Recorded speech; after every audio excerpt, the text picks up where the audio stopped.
This SKF training film is about deep groove ball bearings.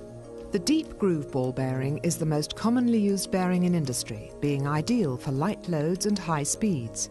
It consists of an inner and outer ring and a set of balls separated by a cage. This bearing can accommodate radial and a combination of light radial and axial loads. The bearing can be supplied in an open condition or with 1 or 2 seals or metal shields. Completely sealed or shielded bearings are pre-greased during the manufacturing process and cannot be re-lubricated.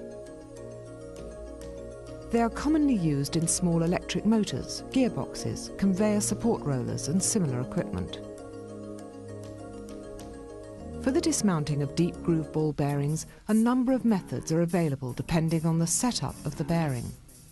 The most frequently used method is for bearings with an interference fit on the shaft. For this application, a jaw-type puller can be used. The jaws are located behind the bearing, and by rotating the puller and the outer bearing ring, the bearing can be easily dismounted from the shaft, with minimum damage to the raceways.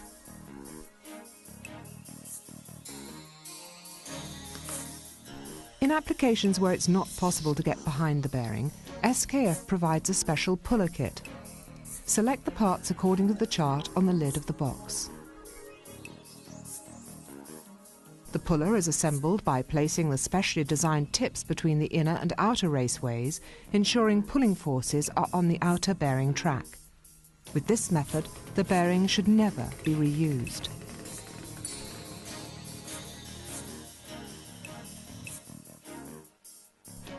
In applications where the only access is through the bore of the bearing, SKF provides a split collet impact puller. The correct collet size is obtained from the chart which is fixed to the lid of the box. The collet is placed through the bore of the bearing and expanded by tightening the collet nut. The slide hammer is then screwed to the collet and the bearing dismounted by impacting the slide hammer against the handle.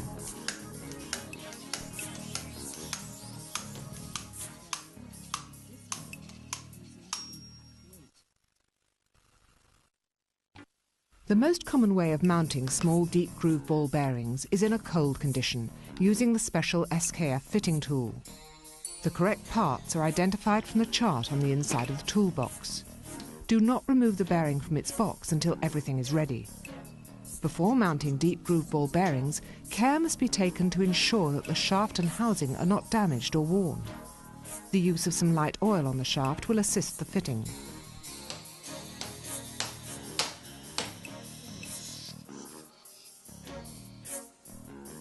For medium to large deep groove ball bearings, heat is often used to expand the bearing inner ring. SKF provides a wide range of bearing induction heaters for this purpose. In this instance, the Scorpio induction heater is used. Do not heat the bearing above 110 degrees centigrade and always use protective gloves.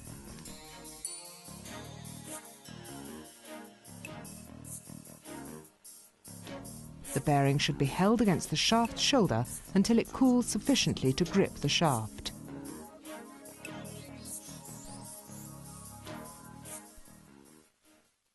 When mechanically mounting deep groove ball bearings, damage to the bearing can occur if the mounting force is applied to the non-locating bearing ring, as this would allow the shock load to be transmitted through the rolling elements.